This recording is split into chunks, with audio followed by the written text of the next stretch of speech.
It's going up on Malcolm X Boulevard in Roxbury, across from the Reggie Lewis Athletic Center. It's called the Islamic Society of Boston Cultural Center, and when it's complete, it will be the largest mosque in the Northeast. The price tag is steep, $22 million. But every Friday, 2,000 Muslims will be able to pray there.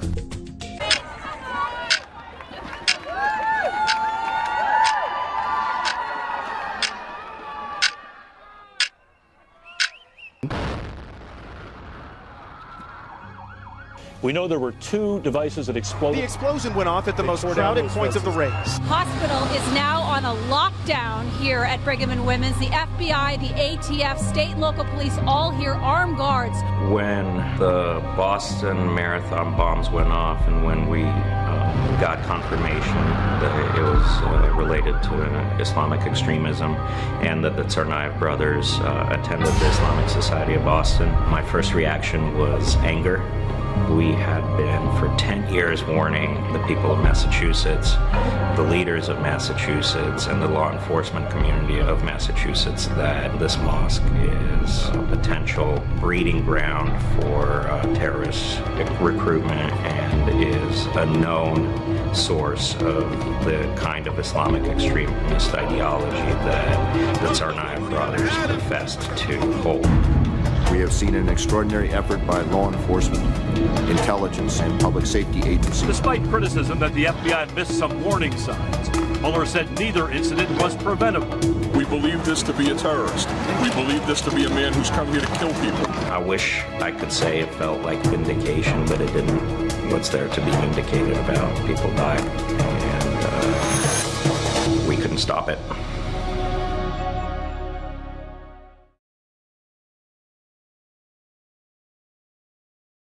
When I was working at Harvard Law School, I found a mosque. It was the sunset, the time of the prayer of sunset of Al-Maghrib. So I said to myself and to my wife, let's go and pray here in the mosque.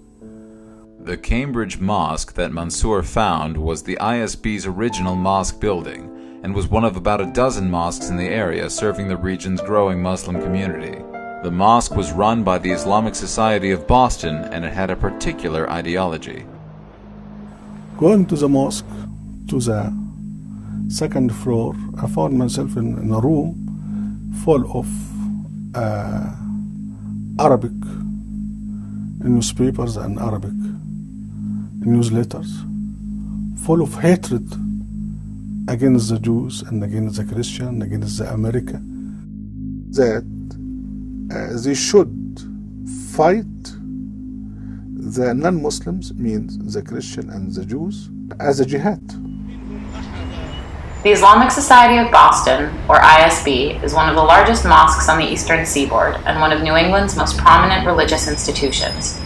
The ISB has long benefited from the support of Massachusetts' political, cultural, religious, and media elite. ISB officials have advised the Massachusetts governor, enjoyed the support of Boston's mayors, spoken at Boston's largest synagogue, and have been made the subject of puff pieces in the Boston Globe and other prominent media. This support is bewildering when you examine the wealth of evidence linking the ISB to the Muslim Brotherhood and other extremist groups, its hosting of bigoted hate preachers, and its teaching of a radical curriculum within the American Muslim community. Clear evidence of this and more is based on years of research by counter-extremist groups and an abortive lawsuit lodged by the ISB against its critics. The ISB uses the language of liberalism and democracy in its pursuit of an ultimately illiberal and anti-democratic ideal. Americans for Peace and Tolerance, in collaboration with Muslims Facing Tomorrow, has put together a dossier that details what we know about the ISB. We and our Muslim friends are determined to show lawmakers and opinion makers that this radical institution in the heart of Boston does not represent Massachusetts' historically moderate Muslim community. This dossier will be delivered into the hands of journalists, legislators, policymakers, academics, and law enforcement. From the dozen jihadists who worked, managed, or worshipped at the ISB, to the mosque's officials' open anti-Semitism, misogyny, and homophobia, this dossier proves that the ISB is institutionally and ideologically extreme. and its imams and preachers continue to peddle hate.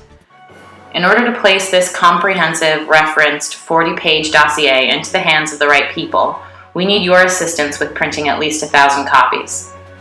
Fund this project so that we can challenge the advance of the Islamists and give hope to those brave, moderate Muslims working to free their faith from the grip of extremists.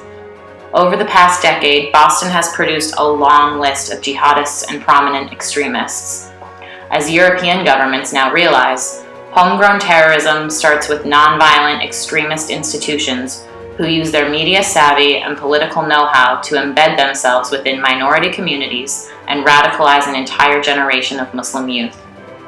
For the sake of all Boston's minorities and to temper the threat of homegrown terrorism over the next decade, help us and our Muslim allies fight back.